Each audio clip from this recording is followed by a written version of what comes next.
আচ্ছা, ব্যবসা শুরু করার কথা ভাবলে সাধারণত দুই ধরনের ছবি মাথায় আসে, তাই না? একটা হলো বিশাল কোনো স্বপ্ন, বিলিয়ন ডলারের আইডিয়া, আর আরেকটা হলো হাতের কাছে যা আছে, হয়তো 1010 টাকা, তাই দিয়ে ছোট করে কিছু একটা শুরু করা। তো আজকের এই আলোচনায় আমরা দেখব এই একদম দুই মেরুর পথের মধ্যে আসলে মিলটা কোথায়। তো দেখুন, একদিকে আছে বিলিয়ন ডলারের স্বপ্ন, মানে পরবর্তী গ্লোবাল টেক জায়ান্ট বানানোর চিন্তা, আর ঠিক তার উল্টো দিকে আছে হয়তো মাত্র 10,000 টাকা পুঁজি নিয়ে রাস্তার পাশে একটা ছোট ব্যবসা শুরু করা।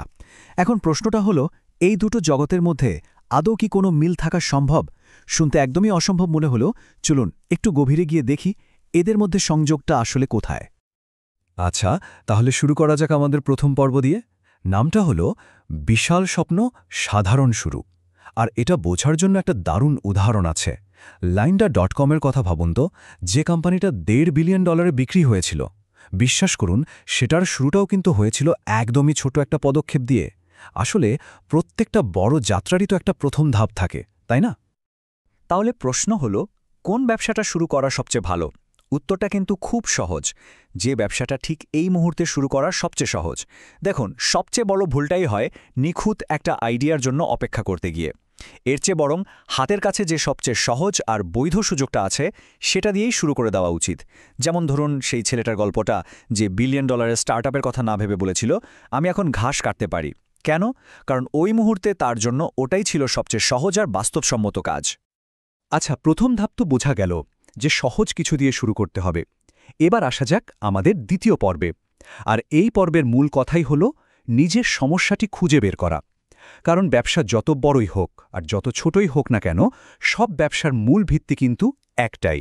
শুরুটা সবসময় হয় একটা সমস্যা খুঁজে বের করা এবং সেটা সমাধান করার চেষ্টা দিয়ে। জন মুলিন্সের এই কথাটা একবার দেখুন। উদ্যোক্তারা পণ্যের উপর মনোযোগ দেয় না, তারা সমস্যার উপর মনোযোগ দেয়। কথাটা কিন্তু খুবই গভীর। এর মানে হলো, সফল উদ্যোক্তারা শুধু একটা প্রোডাক্ট বিক্রি করার জন্য ব্যবসা করেন না, তারা সবার আগে মানুষের কোনো একটা প্রয়োজন বা সমস্যার সমাধানকারী হিসেবে নিজেদের দেখেন।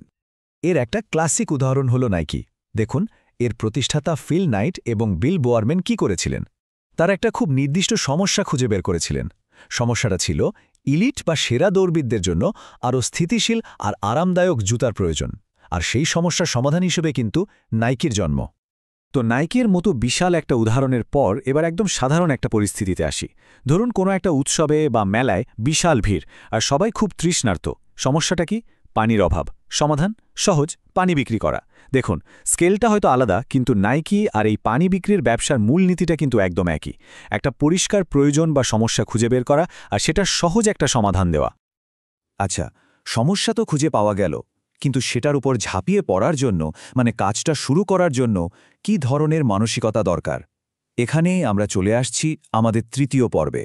আর মূল কথাটা হলো, নিয়ম ভাঙার একটা মানসিকতা থাকতে হবে, যাকে বলা হয় কাউন্টার কনভেনশনাল বা প্রচলিত ধারণার বাইরের চিন্তাভাবনা। তো এই কাউন্টার কনভেনশনাল মাইন্ডসেট জিনিসটা আসলে কি?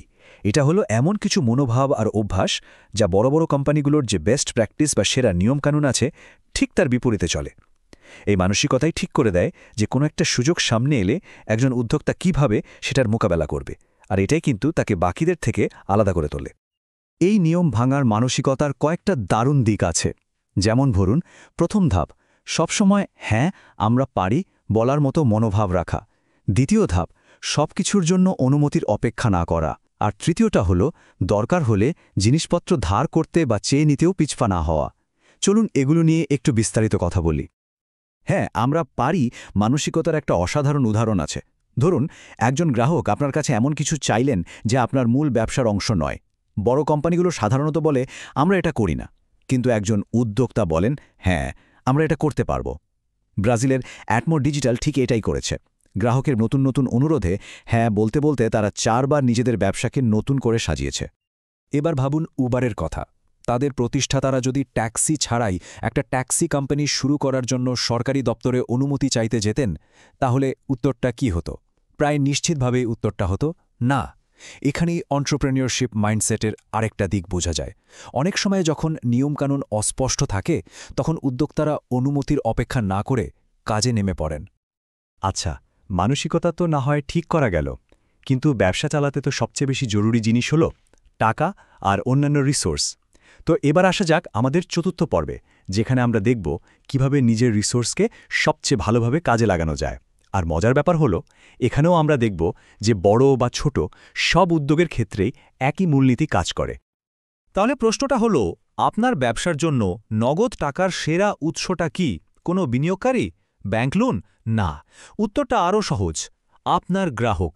হ্যাঁ, ব্যবসার চাকা ঘোরানোর জন্য সবচেয়ে ভালো টাকার উৎস হল গ্রাহকের নিজের টাকা।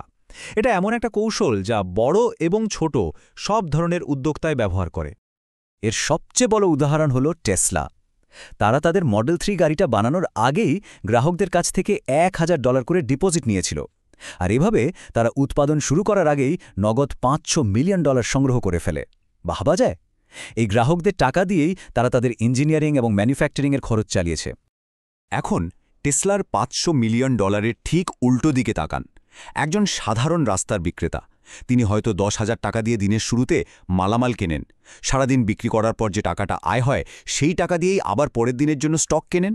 দেখুন, স্কেলটা হয়তো আকাশ পাতাল তফাত, কিন্তু টেসলা আর এই বিক্রেতা দুজনের মূল কৌশলটা কিন্তু একই, গ্রাহকের টাকাকেই ব্যবসায় খাটানো।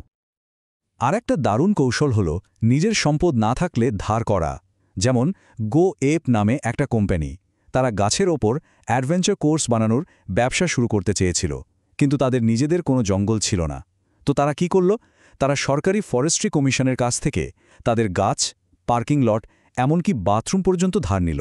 তাদের শুধু নিজেদের সরঞ্জামগুলো লাগাতে হয়েছিল। এটাই হচ্ছে স্মার্ট রিসোর্স ম্যানেজমেন্ট। সবকিছু তো হলো, কিন্তু এত কিছুর পর সাফল্যের মাপকাঠিটা আসলে কি? চলুন আমাদের শেষ পর্বে যাওয়া যাক, যেখানে আমরা একজন উদ্যোক্তার সাফল্যের প্রচলিত ধারণাকে একটু চ্যালেঞ্জ করব।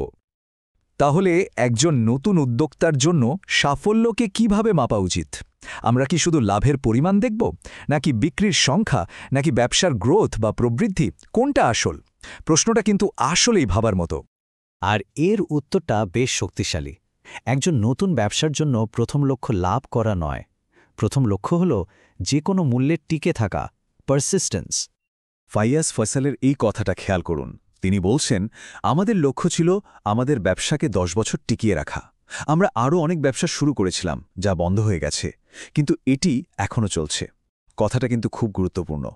অনেক ব্যবসা হয়তো শুরু হয়েও হারিয়ে গেছে, কিন্তু যেটার মূল লক্ষ্যই ছিল টিকে থাকা, সেটা আজও চলছে। এটা প্রমাণ করে যে অল্প সময়ের লাভের চেয়ে লম্বা সময় ধরে টিকে থাকাটা অনেক বেশি মূল্যবান। তাহলে এই পুরো আলোচনার শেষে প্রশ্নটা আসলে আমাদের সবার জন্য। আমাদের চারপাশে এমন কোনো সহজ সমস্যা আছে যার সমাধানের জন্য আজ থেকেই একটা ছোট পদক্ষেপ নেওয়া যেতে পারে। হয়তো বিশাল কিছু নয়, কিন্তু শুরুটা তো করা যায়, কারণ সুযোগ কিন্তু সবখানেই রয়েছে, শুধু খুঁজে নেওয়ার অপেক্ষা।